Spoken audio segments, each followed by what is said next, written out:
Hey, listeners, it is so exciting today that we have Glen and Kelly Daigle here in my office in person. It's great to have somebody in person because a lot of times I have to do it on a Zoom call. So, Glen and Kelly, they are members of our church. And if you listen to my podcast episode back in either the end of May or 1st of June called Fear is a Liar, I was about ready to give up my podcast. I was about ready to just burn it all down. And then Glen and Kelly shared their testimony in Sunday school. And after I left church that day, I knew God was saying that, Carol, these people need to have a place to share their stories. And this podcast, that's what it's about, to try to inspire other people who are going through difficult times and to let people know, you know what, there is a way to get to the other side. And so thank y'all so much for coming and sharing your stories. Thank you for having us. So, all right, I'll just let y'all introduce yourselves individually All right. quickly. Okay. So, Kelly, tell us about yourself. I'm Kelly Daigle. I'm 46 years old. I've been an ER nurse for 24 years. Wow. Yeah. That's yeah. hard. It is. It takes a special person. It does. Yeah, so love what I do. I work at a local hospital here in town. So yeah. Wait, are you Yeah. St. Francis or? Prisma at Okay. Simpsonville. Yeah. Okay. Yeah. Ooh, Right, nice. it's in Hillcrest. Okay, Yeah. good. All Yeah. right. And Glenn. I'm Glenn. I am 53 years old, and I'm currently employed at Greenville County School District. 4 weeks in. 4? Oh, 4 weeks, yeah. oh, this is brand new. Brand new. A big change in career. Golf has been a big part of my life for a long time. Some playing, and then after I got through playing, I got into the turf side of it and the maintenance side of it. So. Yeah.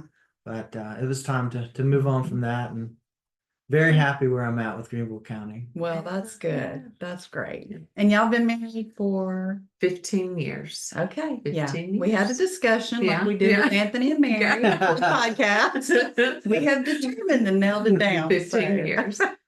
So when you both came and shared your testimony, y'all been coming to our church for how long now? 3 years. Has it 3 been? years. Two, Yeah. 2.5, Yeah. 3 years. Wow. I Okay. know. Gosh, I know. time flies. So I didn't know really much about either one of you. I knew, well, you had started my Bible study, Yes. but then you were only able to come every other Every week other. because of your nursing schedule. Yeah. And I think we only got like twice or something Yeah. through the whole thing. So Yeah. I hated that I didn't get to know you more Yes, during yes. that time. Yeah.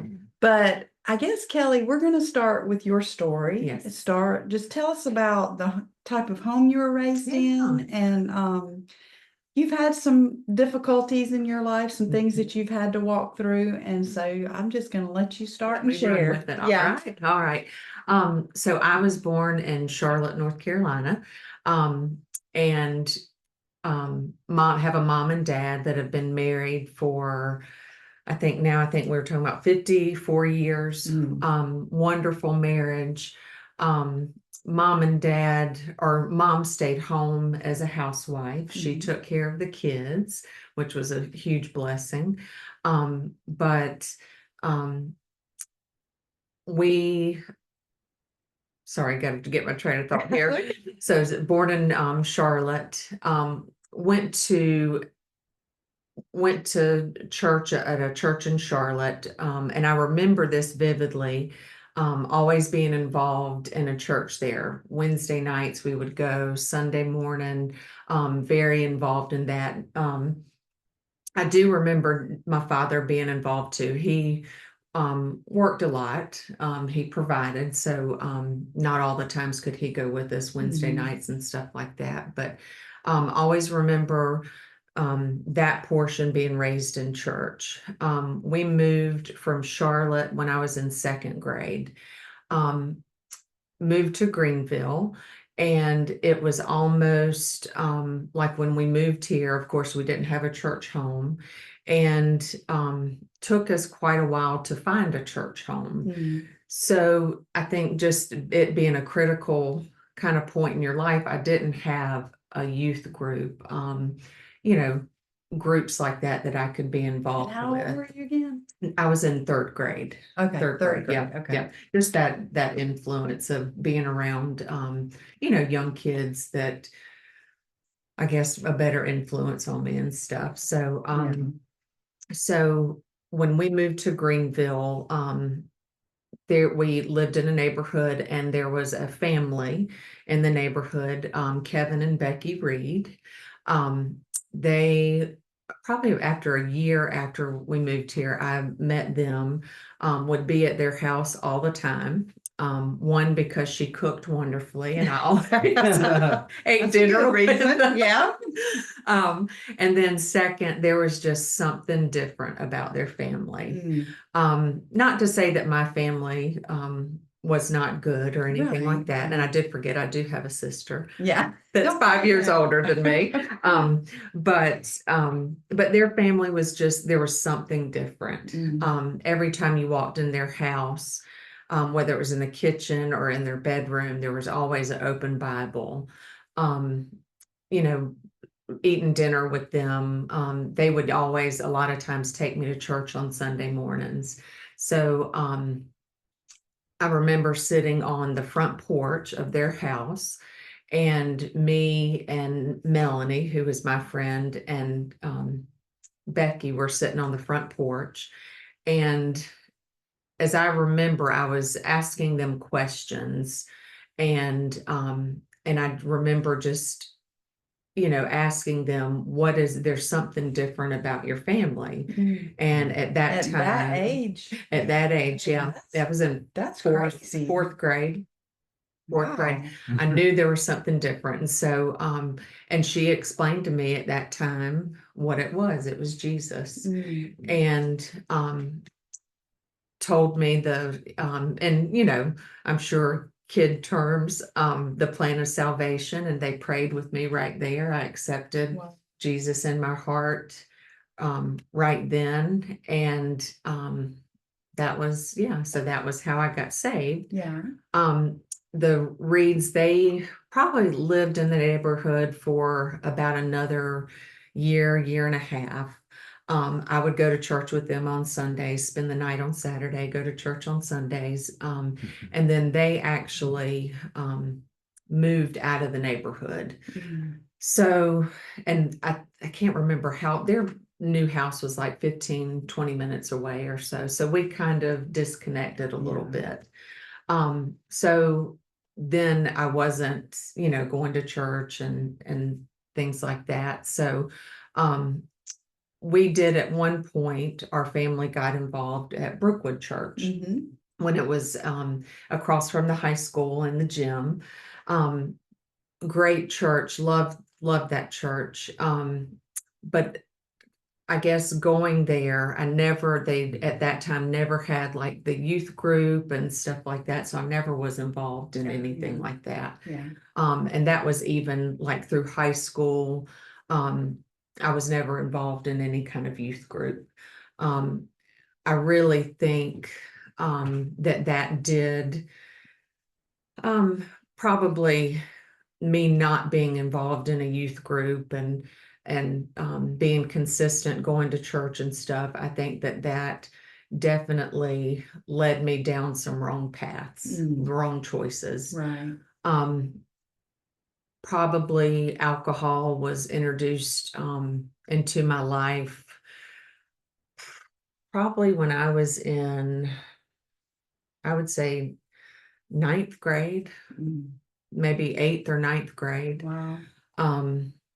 So there were, I was obviously hanging around people that were of not the greatest influence.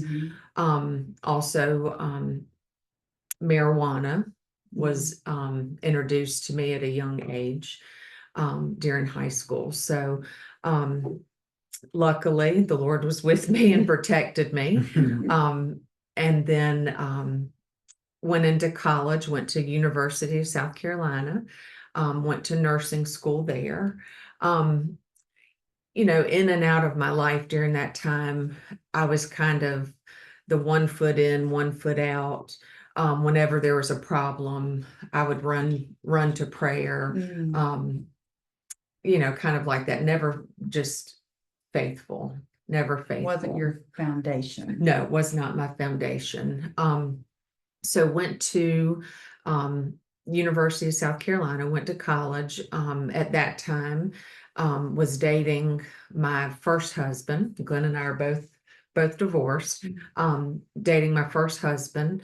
At that time, and I don't want to put like any kind of blame on him or anything like that, but I was introduced to heavier drugs. Some of the circle of friends that we had, that was what on the weekends. Kind of the That's how party was it. culture. Party culture, sororities, fraternities, Mhm. stuff like that. Yeah. So just by the grace of God, never got arrested, never got addicted. Yeah, that's And important. yes. And I, some of the crazy things he did, I should be dead, probably. Probably a lot of us. Probably a lot. For sure. So got married right out of college. Felt like, then it was okay, now we're going to get jobs, we're going to grow up. I grew up, I guess, a little bit more than my husband did at that time. So, to say the least, was just a miserable marriage. I remember times, at night would just lay in bed and cry and just pray of a way to get me out of the marriage. And I say this, biblically, I didn't want to just divorce because I was unhappy. Right. But that was my prayer, and boy, did he ever answer that prayer. I did find out there was adultery. And so we divorced. And during that time, I still, going through hardships like that, it still didn't draw me close to the Lord. I mean, it was just, you would for a little bit, and then it was forgotten about. And so probably after I got divorced, dated around and stuff for, I guess, about a year or so. Now, how long were you married? I was married for a short time, 4 years. Okay. 4 years. We had dated all through college, together about 9 years total. Okay. But married for a short period of time. Yeah. That's still a chunk of your life. Yeah, it was still, Yeah. it was Especially definitely. young. I mean, gosh, you would Yes. have only been in your 20s. Oh, I was young. Yeah, I was very young. So, so then I guess fast forward a little bit, and they always say you're going to find somebody when you're not looking. Yeah. And I did. Mhm. Glenn and I, we were at a Wade Hampton bowling alley, and saw each other, made eyes at each other, and by the time we were about to leave, and I was just insistent that I was going to talk to him, so I went around the opposite way to leave to see if he would talk to me, and all of a sudden I felt a hand on my arm, and it was him, and immediately started talking, and I probably scared him to death, because some of my first questions were, my prayer all along was, Lord, send me someone that has been married, no children, and that loves the Lord. That was my heart's desire, was to find a spouse that would be the leader, the godly leader. Yeah. And those were my first questions, and he answered correctly to all three. You passed the test. So we eventually got married, and at the time, with Glenn and stuff, I can't remember exactly where you were working at the time, but it was my bright idea that, hey, I want you to go back to school. Beknownst to him, I'll let him discuss that, but, I just thought in my head, okay, let's go back to school, do something in the medical field. Because Job that's what you stability. were- Yeah, yeah, I yeah. knew it Right. was a stable job. You'll always have a You'll job. always have a job, yeah. Yeah. Yeah. So, he didn't. He went back to school. It was, probably, well, I know it wasn't probably, it was some of the hardest times in our marriage when he, went back to school. And he'll tell you, he hates school. But it was a period of horrible depression for him. Sometimes I would come home at night either from work, and wonder if I was going to walk in and find my husband dead Mm. from suicide. Oh my gosh, wow. So it was, he was horribly depressed.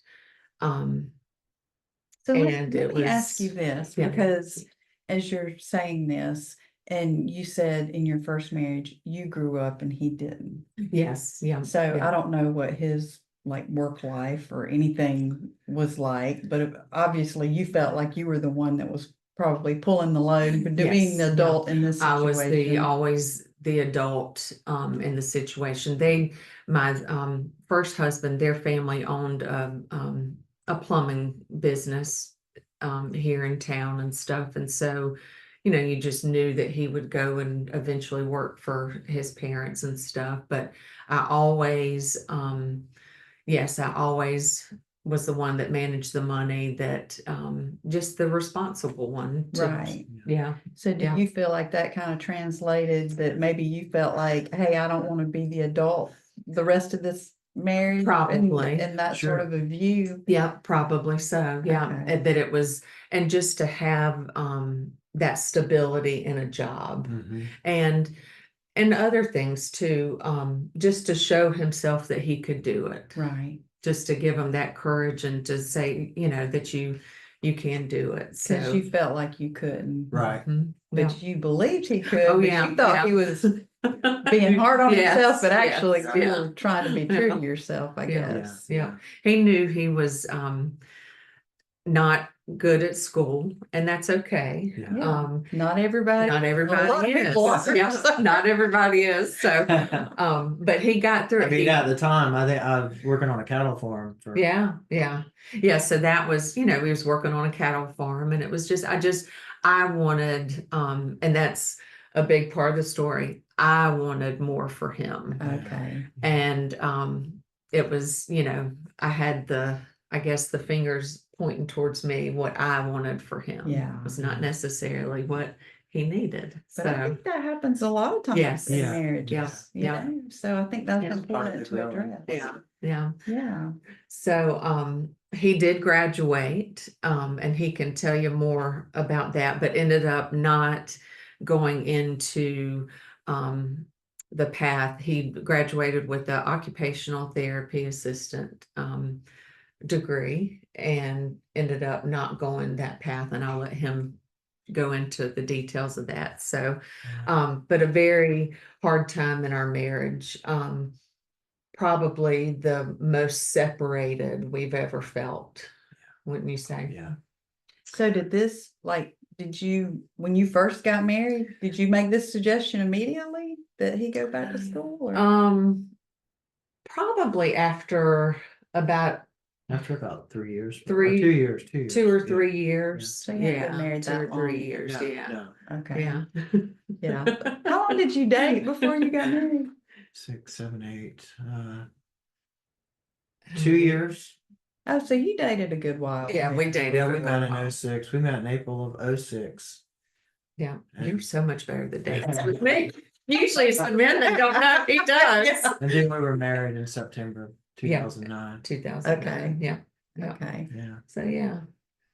Well, so that, I mean, that I was just curious since, you both had come out of your first marriage, and I know Right. you had to be cautious Yes, about yes. jumping into this Yes. again. Yeah, oh yeah, and So- you'll hear in his story, when we met, what was going on in his life at that time. So, yeah, we're very cautious. And of course, I always, just the trust issue. Mhm. My first marriage ended in adultery.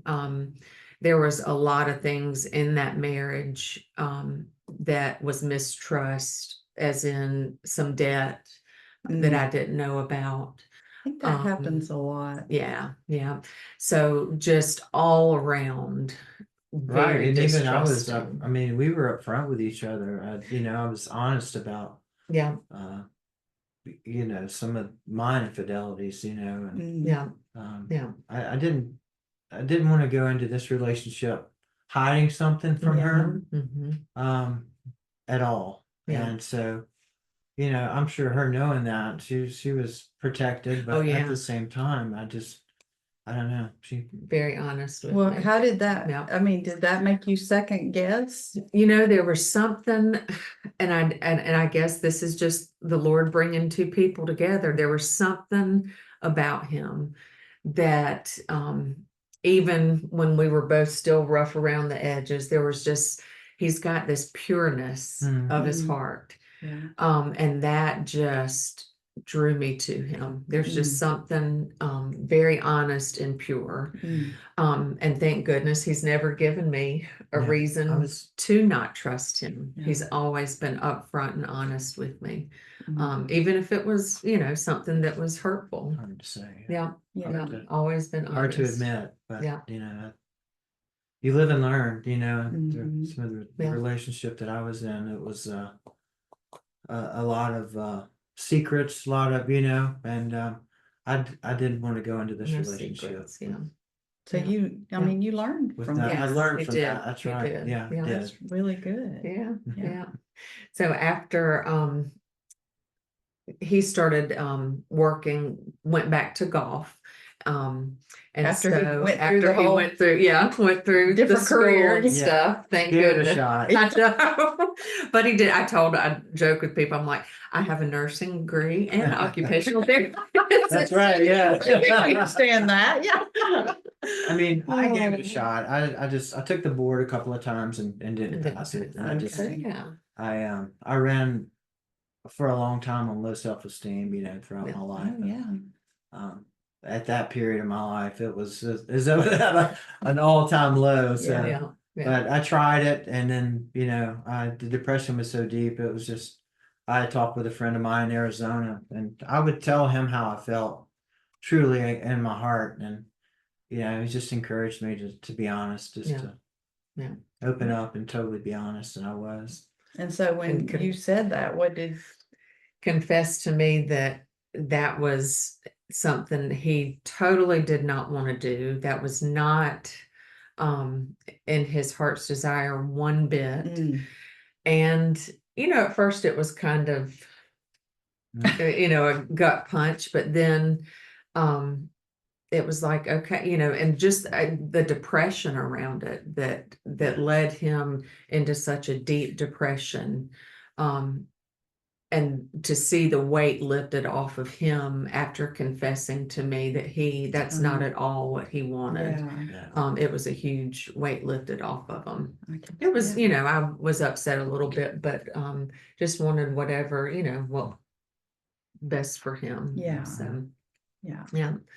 So, and then of course life goes on a little bit more, and brings us to 2020. Yeah. You almost feel like you need a I know. Yeah. So true. The beginning of a pandemic. Yeah.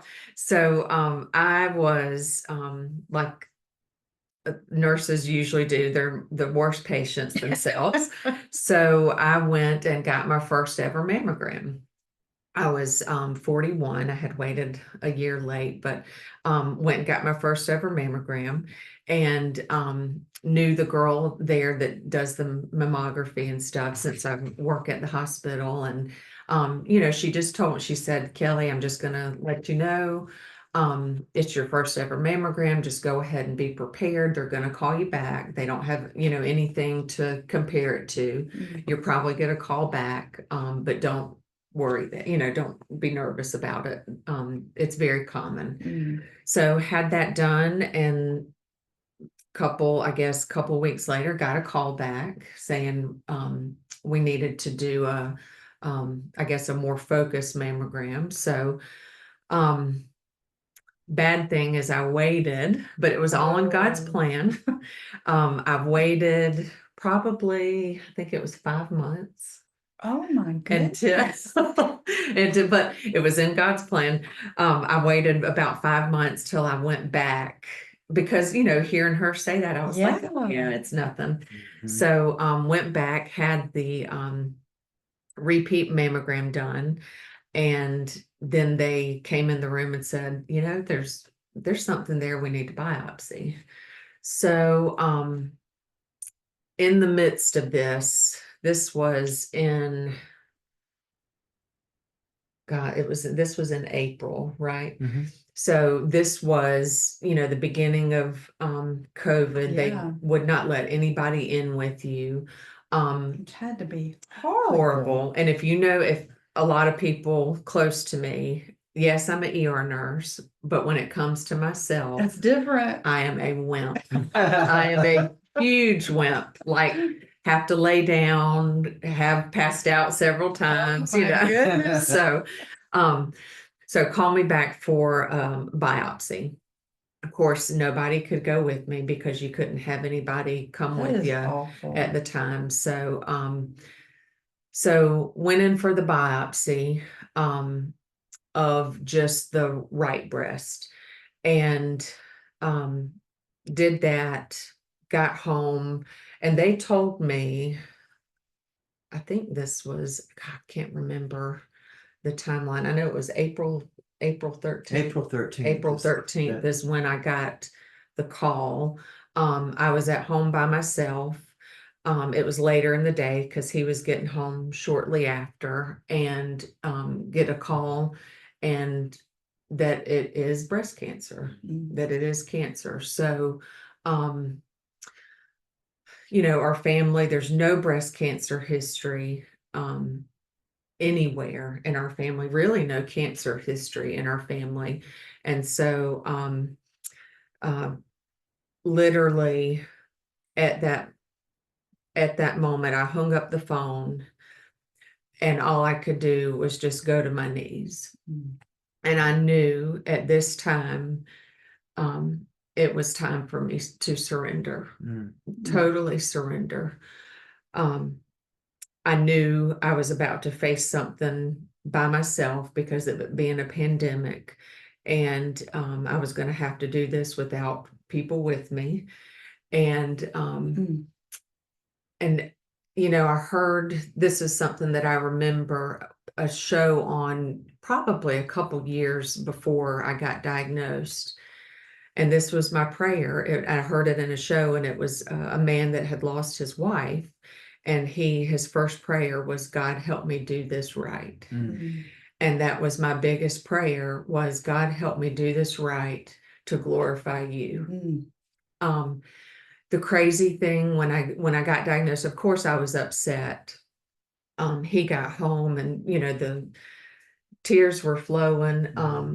But I was never angry. I never got angry at God. Which is, a lot of people have a lot of anger. I never got angry. Yeah, I got angry. Never got angry. One thing, I did go through the, like, kind of, why me? Yeah. And then of course I read something that was like, why not you? Yeah. Why not you? Yeah. And so went through biggest thing, and just ways that God revealed himself to me through this whole cancer journey was incredible. I had never, in my life growing up and stuff, had a pretty comfortable life, but never had really gone through anything hard. So this was literally the time in my life where going through this alone, going to, appointments and stuff alone, that I was fully dependent on the Lord. Yeah.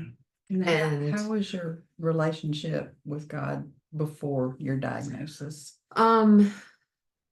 Sporadic, it was, I always describe it as half in, half out. When something, bad happened, you would go to him in prayer and So you had and kind hope of for the been in that best. loop for quite a For while. quite a while. Okay. Yeah. Which a lot of us Yeah. end up that Yeah, way. a lot of us do. But it was that day that on my diagnosis that literally it was like a light switch just went on. Mhm. Wow. And it changed my life, it changed my heart. And so going through it and just seeing the faithfulness of the Lord, and he showed it to me. There was like one of my prayers before I went to one of the meetings that I had was, Lord, just make it so obvious of what I need to do, whether a lumpectomy, mastectomy. Wow. My first meeting, I went in there and he says, well, good news and bad news. Good news is you don't have any options. You don't have to make a decision. Wow. Like, Um, wait. yeah. So the tumors I had 2 tumors in the right breast. They were the size of limes. Oh my Huge. gosh. Yeah, isn't that crazy? And so he said, we have to take the breast. Yeah. So and then deciding to do both breast, had an MRI. There was actually cancer in the left breast that Oh. MRI missed. Wow. And so in pathology and surgery and stuff, that's when they found that. And then different visits and stuff that I went to at the doctor's appointments and stuff, I would be anxious. I had expanders in, and I would have to go in and get these fills done, and it was very barbaric. Oh. And so very anxious around those times. And I remember sitting in the waiting rooms and I would write scripture before I went, and I would keep it in my pocket and just continually read scripture. Mhm. And just the people that God placed in the offices at the time, because everyone was displaced. COVID, they Yeah. were pulling people different places, and just the people that he put in my path, I knew they were God sent. Would be so anxious about an appointment, and then this one girl, just a breath of fresh air, walks in, and continual conversation. All my anxieties and fear, just Mhm. went away. So, but it was amazing going through this. Yes, going through it alone, at the appointments and stuff like that, but to watch my husband, like a light switch, finally be the spiritual leader that I had been longing for. Wow. It was pretty amazing to see the change in his heart. Just everything, the change. I remember we would stay at my mom and dad's house the first couple nights, just so she could help take care of me and all Yeah. that too. And he just looked at me one night and he just said, I want to take you home and take care of you. Oh, wow, that had to mean a Yeah. lot. So it was huge, just a huge change in our life. And then through the years, and we can talk about this together, finding Infinity Church, and just through the years, I know I was saved that day in 4th grade, but there was never a heart change. Mhm. I have had a heart change completely. I have, my heart's desire is just to serve the Lord. That's all I want in life now. And it was because one, showing me going through breast cancer in the beginning of a pandemic, and having to fully depend Yeah. on the Lord. You did. And he showed me his faithfulness. And then, one big thing, I had never read through the Bible. And so I read through the Bible cover to cover and just again reaffirms, after when I read the stories in the Bible and his faithfulness throughout the Bible, it even solidified it even more for me, that he is faithful. No matter what you go through, he is faithful. And so, You truly discover God when you yeah, get yeah, His word. I mean, yeah. that's how He reveals Himself to us. Yeah. Yeah. Yeah. Well, And and it's horrible that you have to go through Yeah. so much Right. suffering. yeah, Yeah. But I mean, all through scripture, that's how Yeah. God gets our attention. And more I've than always anything. said to people, the closeness that I have with the Lord and especially the peace, I have never had so much peace in my life going through a horrible diagnosis. The peace that I had, and the closeness, I would do it all over again. It Wow. passes all Yeah, understanding. you can't Yeah. even describe it. So I would do it all over again. Wow. That's So because I was diagnosed with breast cancer in September of 2019. Mm. And so I had my surgery November. Well, they had to go back in December because they didn't get it all. And then I did my radiation and I finished I think it was the last day of January. Mm. So it was right before that. And when that hit, I remember thinking, if I had to do this by and I didn't have, I was just able, thankfully, just to have a lumpectomy and radiation. I didn't have to go through, the mastectomy. I Yeah. cannot imagine how difficult that would be to go through that during COVID. Mm. So, I mean, but God knew yeah, for me to finally surrender. yeah, Yeah. That is what I had to Yeah. do. It was, I mean, it's like in me, putting it off for 5 or 6 months. That was all in his plan. yeah, Yeah. wow. And it just, that was it. That's the way it was supposed to work Yeah. out. God knows. So he Yeah, does. He does. does. Like Anthony kept saying, my times are in your hands. Yeah, So, yeah. yeah. Yeah. Yeah. So, okay, So- Glenn, let's go to your story. All right. I know. I How you think grew that's up. Yeah. I just want to make sure we can get all of this in here. Yeah. So, Well, I grew up in Greenville. I was born in 1971, and I was the youngest of 4 children. I have 2 older brothers and 1 older sister, and I was raised in a Christian home, a very loving home. When I was 6 years old, we grew up in church. I mean, from the time I was born, we were in church. My mom and dad were very active. My dad was a deacon for the most part of my young life, and mom, she did all the meals, she cooked, and it was a big part of our life. We were played all the sports, softball and basketball, and my dad always was getting the gym ready and the fields ready, and we were just always tagged along with him, and it was good. I had a good growing up,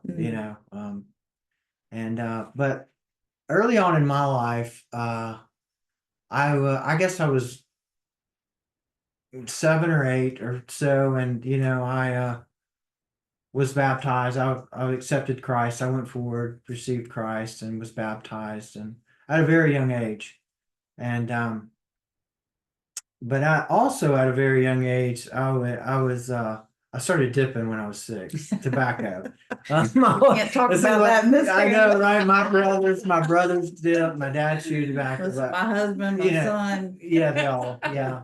So at a young age, I looked at this now. I sort of fell into addiction early in my life, and I would battle that for a long time of my life. Not just tobacco, but many substances. But growing up as a kid, I had a good childhood. I played a lot of sports. I was a gifted athlete, as long as my brothers were also, and but about longer in my I'd say my early teens, 12 years old, my early I had a good friend that lived up the road, and I spent a lot of time with him. And his dad coached us in baseball, and we were best friends. And there was they were a really wealthy family, and they had a pool, and we just pretty much could come and go as we pleased there. And so I spent a lot of time in there. And what I'm trying to get is, like, at a very young age, I delved in things that a 11 and 12-year-old shouldn't have been doing. I watched porn. They had a satellite, and we would drink on the weekends. We would break into his dad's liquor cabinets, and and that would happen almost every weekend. And Wow, from such a young age. yeah, at a young age. And that sort of developed, as my teens. I just kind of was a part of my life. And alcohol, even through high school, alcohol was I depended on that a lot. And but I was throughout my school, I hated school. I never did well in school. I was I don't know, a DC student.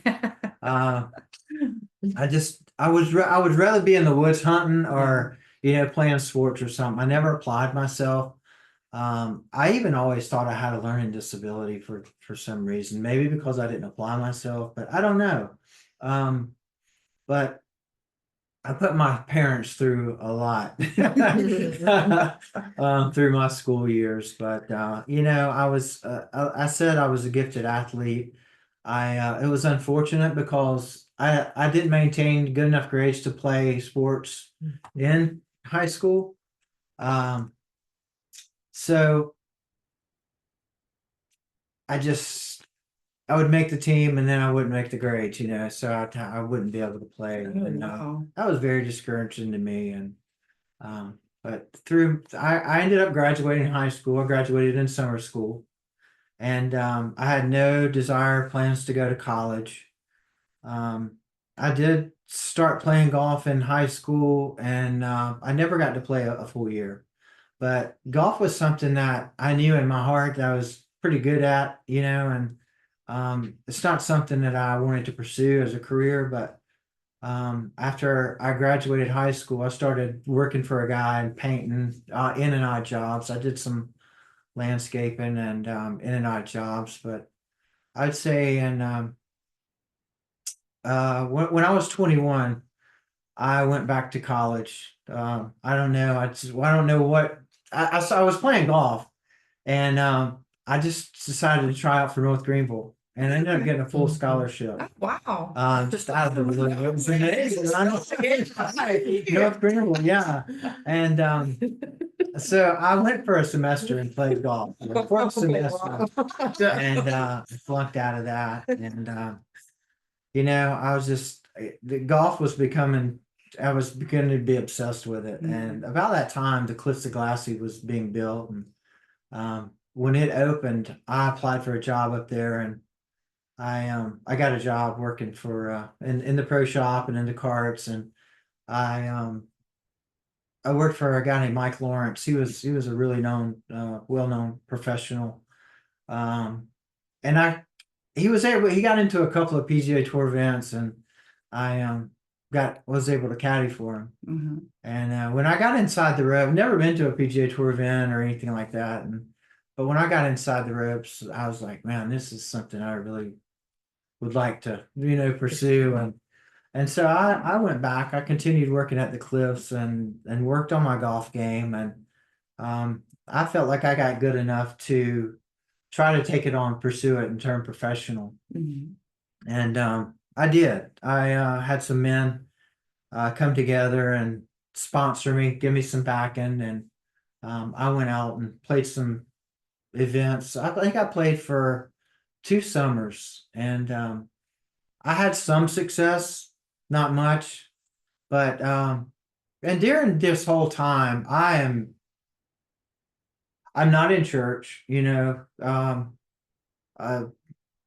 God was the furthest thing from me. My family was still in church, and or my mom and dad was, and my mom was always concerned about me, and I'm telling you, my mom prayed for me, Thank goodness for and your and I mother. know my dad prayed for Amen. me, Yeah. they would always try and encourage me, but I just always seemed to, in my heart, let them down, and I stayed in so much trouble um, that our relationship was hurt because of that. Mhm. And I can look back now and really understand and what I put them through and what they had to endure with me. But just wanted to go back and say, like, I've after and throughout my teens and early 20s, I just was not, church was not a part of my life. Um, I thought since my parents went to church that I was good, Yeah, yeah. You get on your parents' coattails. yeah, they would just take me on into heaven, so, on their Hang on. plan. So, I had never been in the Word. I had zero foundation. Mm. But as my golf career sort of panned out, along about, I think I was 25 years old, and I was still playing off and on, working a little bit, and I was I was I was really at a rock bottom, in my life. I was drinking a lot, was doing drugs, and I know that my mom had. I was probably on everyone's prayer list in Greenville County, and I was dating a girl in Tennessee, and I was driving back and forth, and February 14th, I headed out about 12 o'clock up the mountain. I was going to go see my girlfriend and spend Valentine's up there, um, and I got up 26 and got onto I-40, and I was listening to a song by Tracy Chapman called "At This Point in My Life," and I hit 40, and as soon as that song came on, the beginning of that song says, "At this point in my life, I've done so many things wrong, I don't know if I can do right." Wow. And just all of a sudden, it was the Spirit of God that I know it was. But I just became so emotional, and I just felt like I couldn't drive another mile without, I thought I was going to lose my life. I just thought that, man, something's going on in my heart right now. And I knew it was the Lord calling me. Mhm. And I pulled off on the side of the road right there. And no, this is what I heard. I rewound that song and I played it, and I started to weep as I was driving. And I just got the sense of the Lord calling me, and I pulled off on the side of the road. And I just felt crumbled. I felt that God just um was calling me, and I received the Lord. I felt like I received the Lord, the Holy Spirit in my life at that point. Mm. I said, "Lord," I said, "I'm at rock bottom in my life." And I said, I feel lost. And I said, at this point, I said, I want you to come into my heart. And I'm telling you that I was changed. I had an experience. You talk about, people talk about having an experience with the Yeah. Lord. I had an experience. I didn't set out that day searching for the Lord, Right. um, but I found him. Mm. And All those prayers. Yeah. all those Think about the prayers. hound of heaven. Right. Thank God for a praying mother. That's right. And I'm telling you, I was so emotional. I just wept so bitterly. I just sat there on the side of the road before I took off. And it was funny. I had one of these old cell phones that was mounted in my car. And I had abused it so much, it was shut down. My parents, like, I couldn't pay the phone bill. So, I mean, that thing sat in there for like 3 years with not even no service. And but I'll tell you one thing, I started to going, and I was so excited that a change had come over me that I wanted to tell somebody. I picked up that phone and called my brother. And I want you to know that phone call went through. My brother answered, Wow. and I was just bitterly weeping, and I told him what had happened on the side of the road right there, and he was so excited for me, and I talked to him for a while, and I told him that I was going on to Tennessee and that I was going to come back, and I wanted to talk to him, and I wanted to talk to my mom. I didn't call my mom,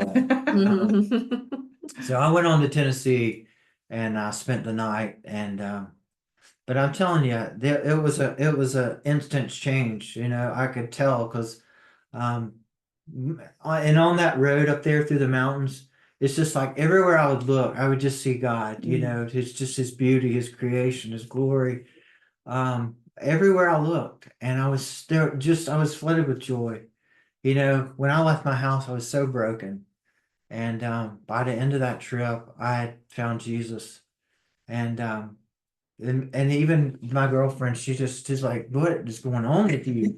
And it was, I mean, it was, it's just like my talk had changed, my language had changed. I slept on the floor that night, and all I was looking forward to is just getting up and going home the next day, Wow.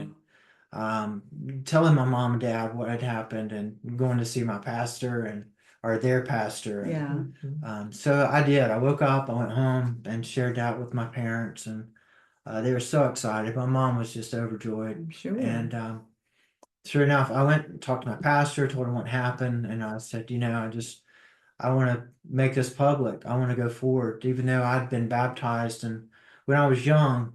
I just don't know that I was saved. I don't know if I knew what I was doing or what I was. And I said, I want to make it public. And I did on Sunday. I went up forward, and I felt like I received Christ and was baptized. And I'm telling you, I was on fire.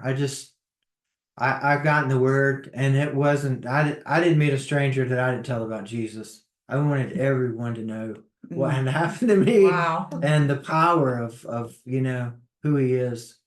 And I got in this. I got in the Word, and I went back out and played golf, and I was just such a on fire, and I was telling people all about Jesus, and that went on for about 8 months to a year, and after that, I began to get real discouraged because my golf career had not. It just like I wasn't making cuts, I wasn't flourishing. I felt like, man, Lord, I'm doing all this for you, and what do you what am I to make of all this, Yeah.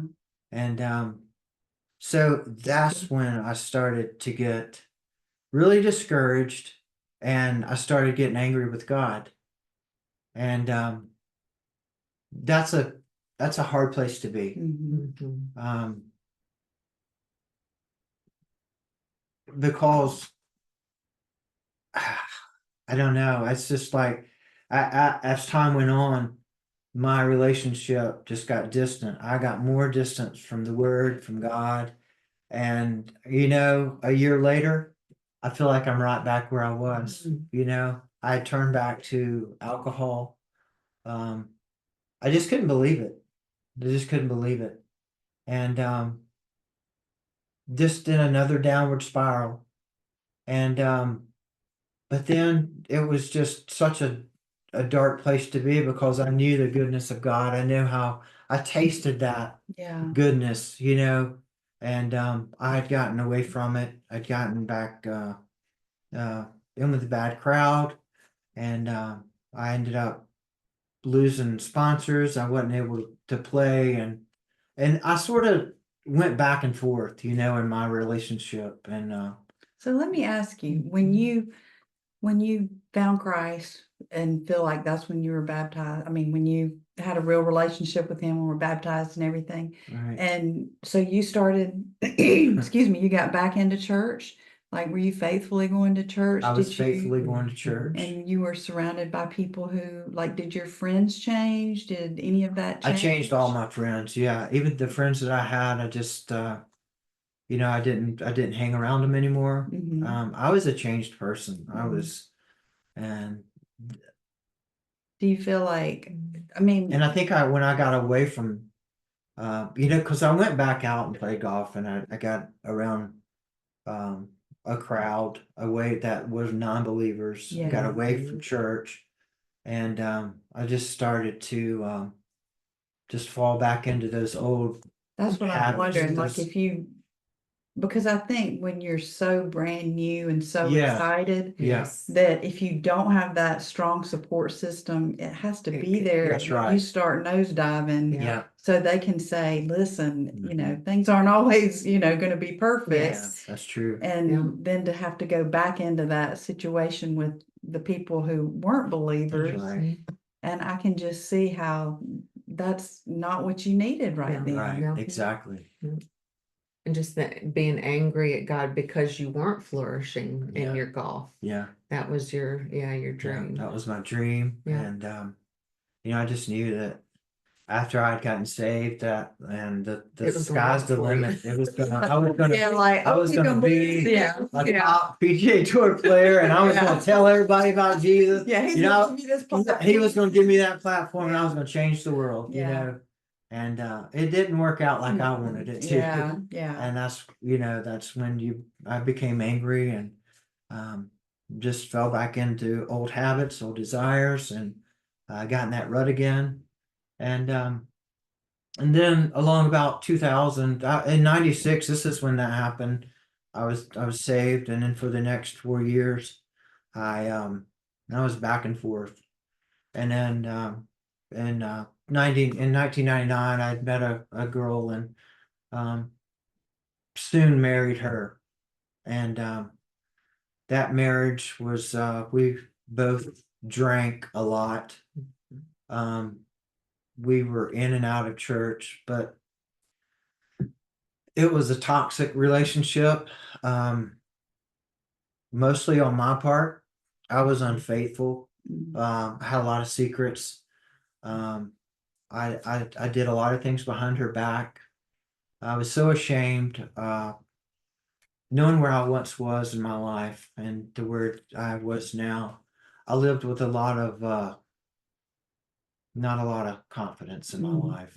And I just having secrets like that, it's a downward spiral. Yeah.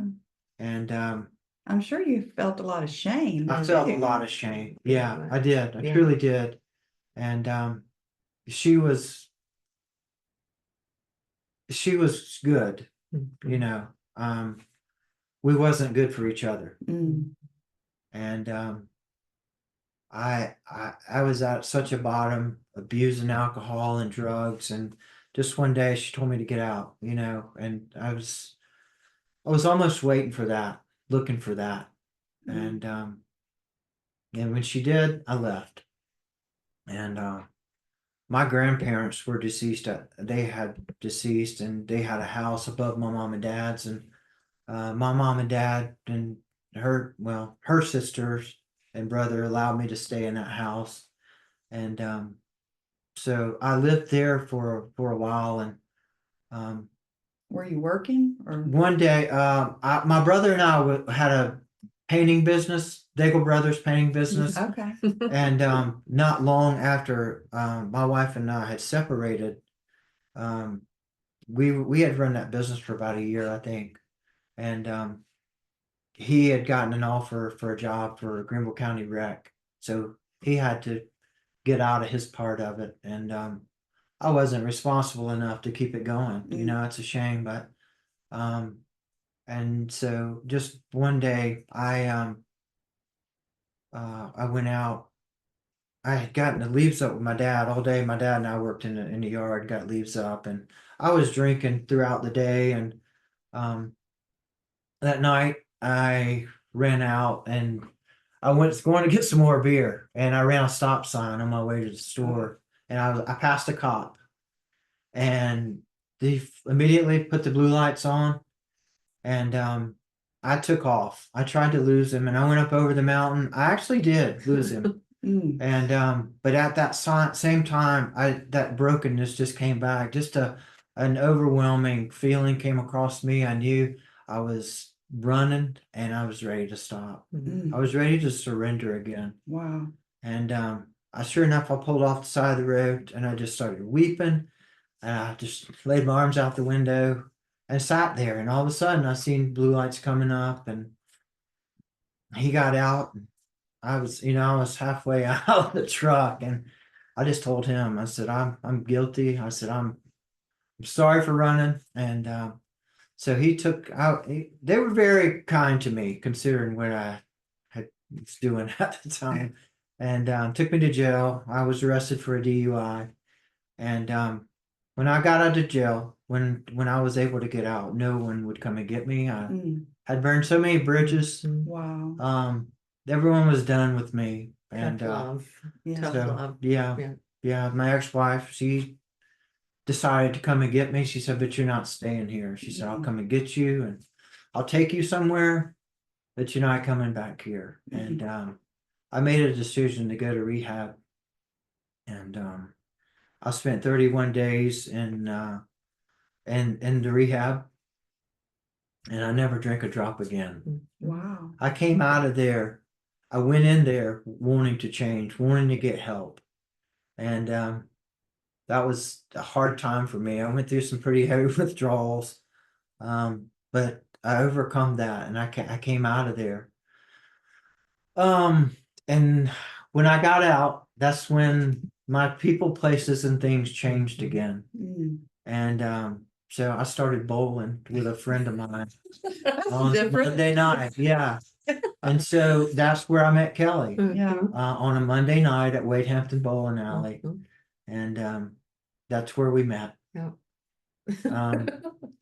I, like she said, she came and spoke to me, and in my heart, I was happy, but at the same time, I knew I had a lot of baggage. Yeah. And how long had it been since you had gotten out of rehab before you met Kelly? This was about, let's see, January, February, March, April, almost 3 months. Yeah. Oh, it was 3.5 pretty months. soon. Yeah. Okay. Yeah. And so we met that night, and then the next day we talked on the phone, and I think we saw each other again. Yeah. Yeah. We went out, you introduced me to your parents, and we ate at Thornblade and had a meal. And yeah, I just felt like I wanted to be honest with her, and I just said, you know what? I said, I got so much baggage, and I said, I did not want to bring you into this. Yeah. And I know they told us in rehab just not to get into a relationship fast, get yourself work through it. And she didn't accept no for an answer. So she chased you. She chased me. She did not accept no for an answer. And praise God for that, because we talked it out, and she told we shared so much. We were so honest with each other in the beginning. That was the beautiful thing, is the honesty. I was at zero. I had nothing. I mean, I had nothing. And she was Because you willing. weren't working. I wasn't guess. working. I had nothing. Wow. I mean, really, that's And a big deal. yeah. And she was willing to help me. I couldn't drive. I didn't have a license for a year. She was willing to help me get back on my feet. She was willing to take me back and forth to my the classes that I had to attend, court ordered classes, and through all that, I met her family, and I did well. I mean, her dad got some. I was going to ask. Yeah, They were probably very concerned. Well, yeah, looking back on it now, I mean, I know they were concerned. Yeah.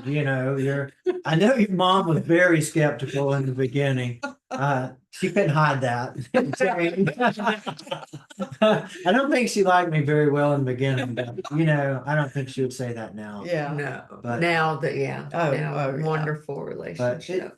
Kelly didn't know that person, before that. Right. I've never knew him as an alcoholic. Yeah. Right. Yeah. Which is a great thing. Yes. And yes. but I will say that her dad got some men together. Introduced me to golf. He didn't, It's like she said she went home one day and told her dad she met a golfer, and she's like, "Well, I ain't never heard of him. So he must not be too He's a good." professional golfer, and he's like, "Well, I never heard." You know, her parents, they have been founding members at Thornblade for, Okay. and so they're well known in the golf community. They know everybody. That's somebody. You just hadn't made it quite far yet. I was under the radar. But no, I started playing some golf with him, and he got a group of men together that got some money out and just allowed me to go back out and play. You know, I Wow. felt like my mind was clear. It was different playing golf sober, and I had some success. You know, I had some success in 2006, 2007, and then 2008 rolled around. That's when the world changed. Yeah. You know, A lot. Yeah. a lot. A lot of the investors didn't want to invest money anymore, and you know, a lot of things changed. And I was working. I was off that winter working at Eagle Zone, teaching golf and working in the pro shop there. And and that's when 2008 rolled around, and you know, I couldn't find money to go back out. I was teaching golf, and one of the girls in there, I went out on maternity leave, and I ended up getting a lot of lessons. You know, I did pretty well with that, and I realized, man, this is fun. This is good. I could do this. And for some reason, they come up and said, well, you don't have a class A, so you can't really teach here unless you have a class A. And at that time, I really wasn't willing to go to school to get a class A to teach there. So I had to regroup. You know, I Figure it all out again. figured it all out again. So I had a good friend of mine. I don't. Chris Patton was a Oh yeah, yeah. well-known He's golfer actually a from- distant cousin of my husband. okay. Yeah. All right. From Fountain Inn. Yeah, yeah. And he was a hero to me, and probably a lot of golfers. Yeah, he was. Being a great local, golfer. he He was really the did U.S. rise Amateur in up. 1989, and I had become friends with him, and he sort of took me under his wing, and I worked on their cattle farm for Oh, almost. so the that's next- where you were working. Yeah, Okay. that's where I was working Yeah. for about the next few years. Okay. I want to back up a little bit because as time went on, I was battling another addiction, and that was when I was in rehab. My psychiatrist had put me on Adderall and Ambien to help me suppress the alcohol, you know, the abstinence from alcohol. And for a while, those were really helping me, and I was fine. But after a while, I started abusing them, and that for a long time. That's when Kelly decided, you know, for me that I would get back to school. So y'all were married. We at were, this time. yeah, at that time Okay. we were Yeah. married, and I was working on the farm, and she's like, you know, Glenn, she's like, I know you like doing this, but you know, she wanted to see me do something more for myself, and I understood that, but I didn't have. What am I going to do? And so I went back to school, and Against your will. Against, very much I against. wanted to please her. Yeah. And at that time, she was working so much overtime. I mean, it was just unbelievable. I couldn't believe what she was doing for me. Mm. And I said, this is the least I can do is just go back to school and give it a go. And as school went on, it was the darkest times of my life. I was so depressed. It was such a challenge for me, school was. Tests, studying. I struggled through it.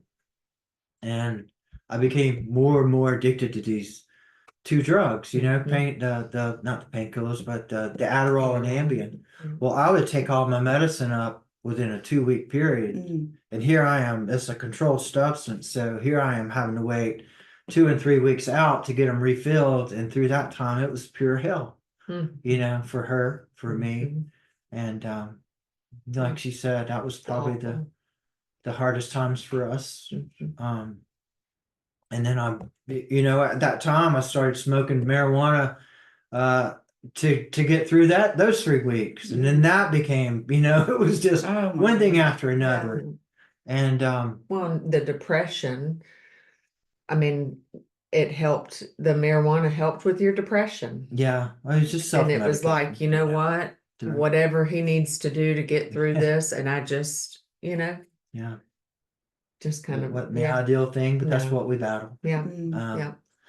And so I go through school from 2012 to 2016. Mhm. That's what it took me to get through school.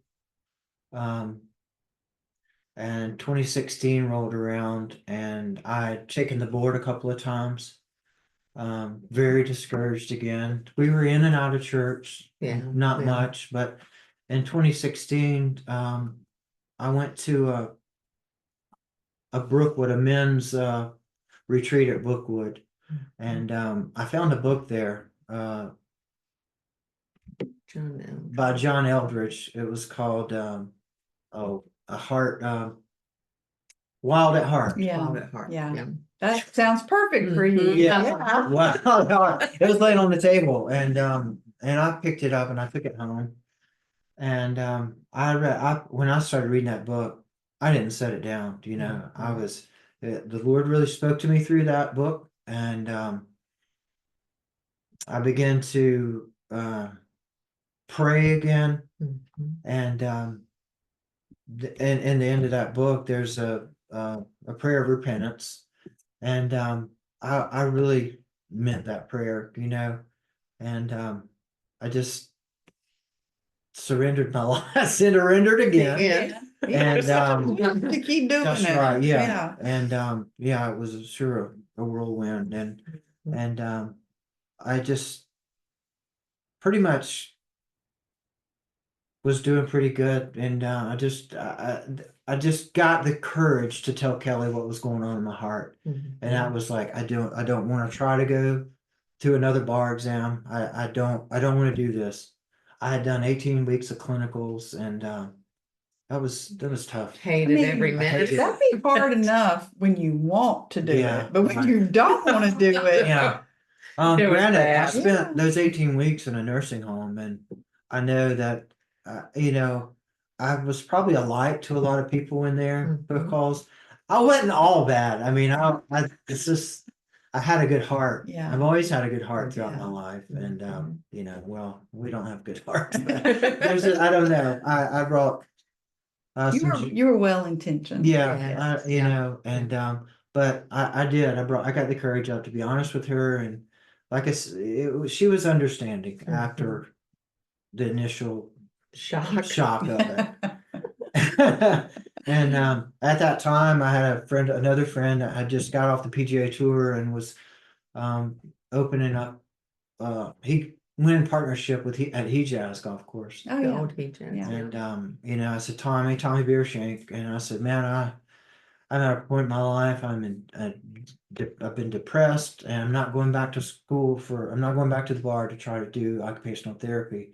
And he said, well, just come work for me, until you figure out what you want to do. And I did that for the next 8 years, Oh wow. from 2016. And Did you feel like the depression started to lift when you got back in it began to be, what am I looking for?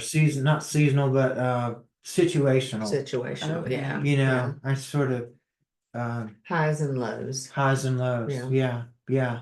But I do want to say that in 2016 that I found the courage to be, because Kelly would often make an appointment for me to go see a counselor. Yeah. And I would go and waste their time and my time. I wouldn't be honest. And like in 2016, I found the courage, and I told Kelly one day, I said, I want to go back to this lady, and I want to tell her the truth. I want to tell her what's on my heart. I've been abusing these drugs. I wasn't honest with her about that. They were trying to figure out, where is this depression coming from? Where's all Yeah, this he just darkness wasn't being coming from? honest. And I was, I had an addiction to something that I had a secret about, Mhm. and even she didn't even know the extent of it. Yeah. He But finally, there again, I just opened up. I was honest, and I just told cold turkey, quit that. and just done with it. Wow. And so I went through those next few years, maybe self-medicating with a little marijuana, but Yes. and this is when Kelly was diagnosed and 2020 Yeah. rolled around. April 13th, I'll never forget it. I was at work, almost getting ready to come home, and she shared with me, and she was crying. She just need to come home. I need to talk to you. And I do just had a feeling in my heart. Did you know she was going back for the I mean, I I guess knew for she the was going back. biopsy Waiting and on the all. biopsy Yeah. results. And when she Yeah. came home, when I came home, she was sitting in the yard, weeping. And I pulled up and I just got out. We both wept, laid in the yard. And she told me, and man, I just like that day forever changed my life Wow. for good. Yeah. For good. Yeah. I knew the kind of person that I had been all my life. And I knew the kind of man that I wanted to be from here on. Mm. And I'm telling you what, I did tobacco. I mean, I did that for almost 35 years. And I took that, I went in the kitchen and took that out, threw it away. And I went in the house and I got on my knees and I prayed. I surrendered my life. I said, God, I need to be the man, the spiritual man in this house. And I said, you know, I want to get my life right in order for you to hear my prayers for my wife and for us to get through this. I'm not playing games anymore. And there's a dear verse that sticks to me. If in Psalm 66, 18 through 20, it says, come and listen, all you who fear God, and I'll tell you what he did for me. Mm-hmm. I poured out my heart to him and cried and praised him as I spoke. If I had not confessed the sin in my heart, he would not have heard me. But he did. Praise God, he did hear me. He didn't ignore my prayer or withdraw his unfailing love from me. And when I just confessed my heart to him, and I just from that point on, I've made a promise to him. I said, look, I'm gonna pick up this word, your word, every day. I want to get to know you. And I said, I'm gonna read through your word, through the Bible. I've never read it. Like I've covered the cover. Right. And I said, I don't know what I'm doing in this, but I want you to lead me and guide me. And I'm going to come to this place on my knees every day of my life. And I'm going to meet you here. And I trust that you will guide me and teach me to be the man I need to be. Mm. And from that day forward, she and I haven't looked back. We have grown so much spiritually in that time. Our marriage is just flawless with joy. I mean, I'd say that is. I mean, she's my everything. She's my best friend, and I wish married couples could experience And it took what it's cancer to do like for that. Jesus Yeah. to be in the center of Yeah. your life, and And we put him first and then each other. Yeah. And it just, like they who said, it knew just that falls beautifully in cancer place. could bring Such joy. such joy, Yeah. Wow. and transformation to two lives. Yeah. We just it's a joy for a husband to look at his wife and see his wife daily in God's word.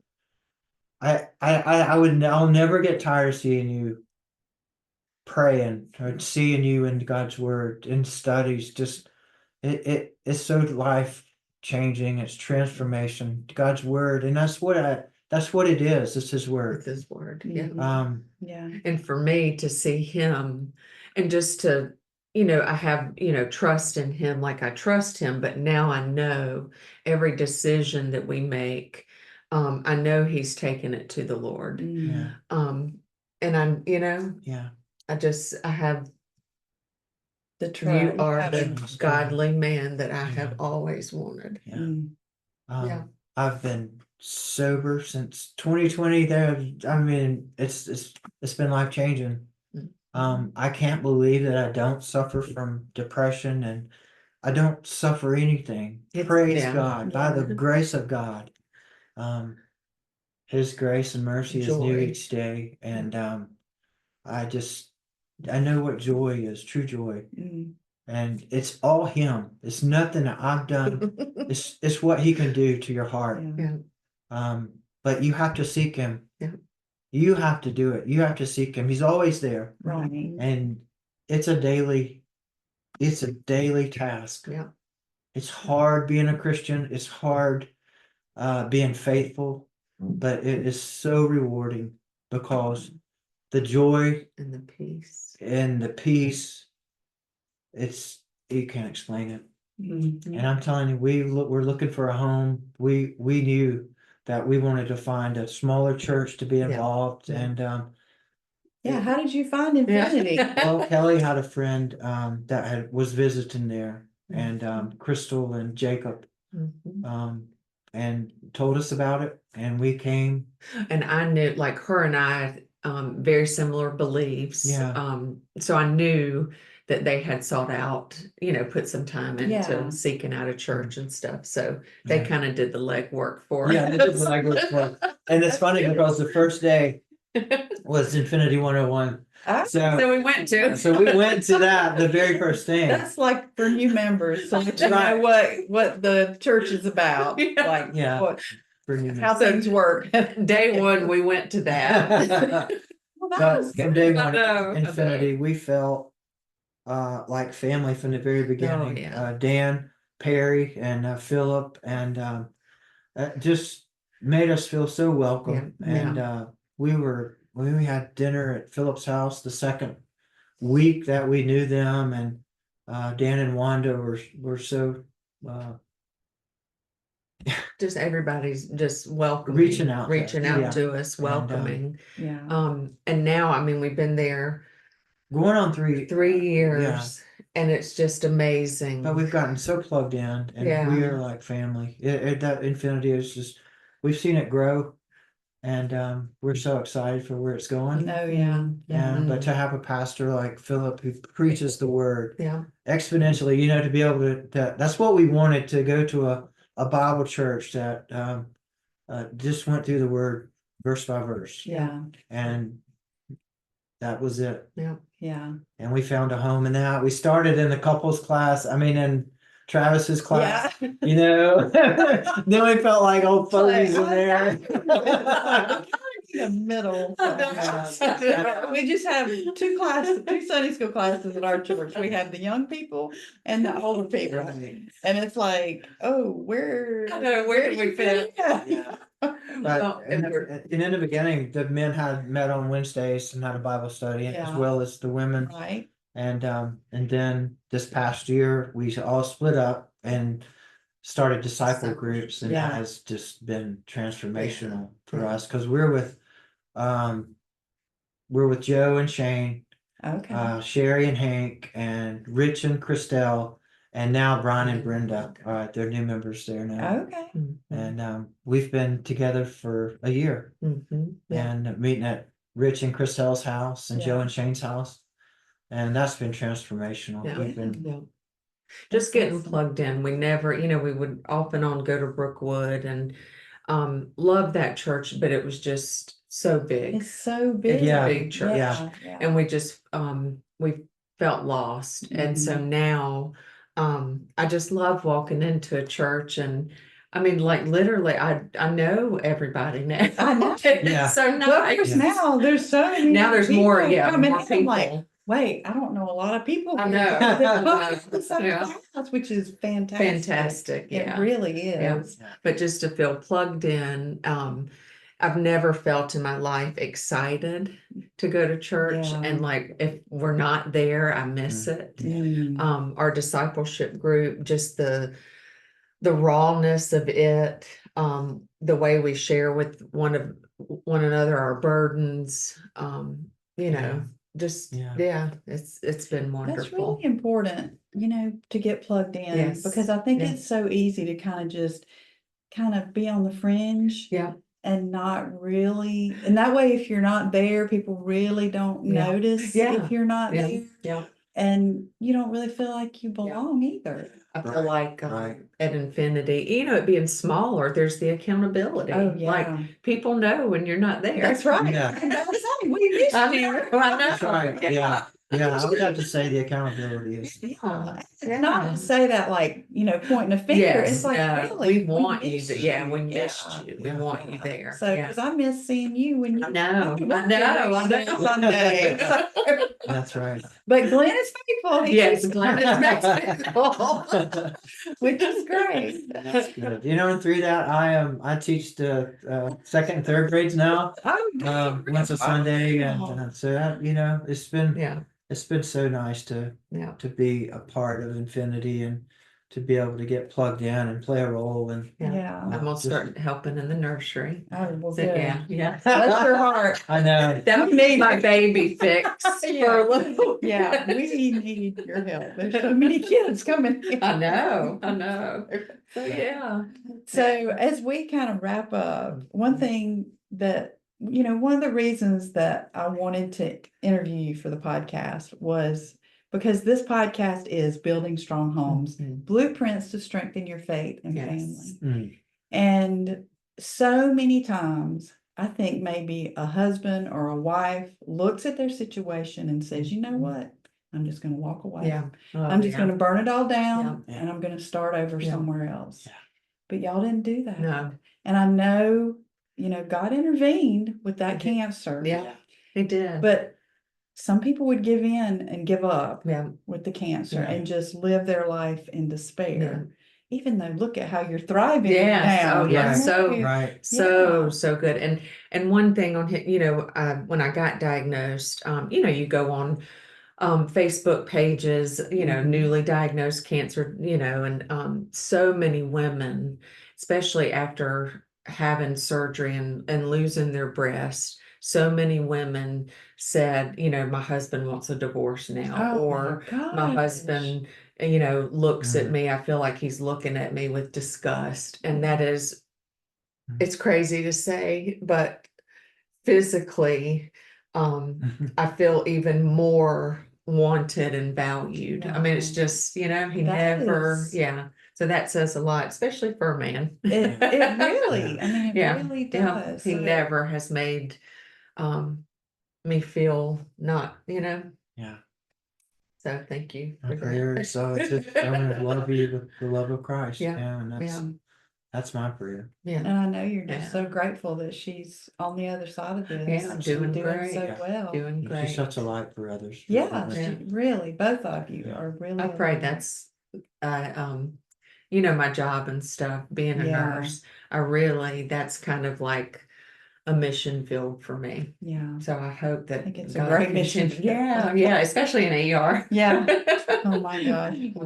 People's worst moments. It- So But I think we Yeah. both would just want to thank our parents yeah, for being that example for us. I mean, Yeah. our parents have been married to 60 years yeah, mine plus, 50. and they have set that example. And I'm so grateful for my mom and dad, Mhm. and Yeah, I love them Okay. very much. very much amazing parents.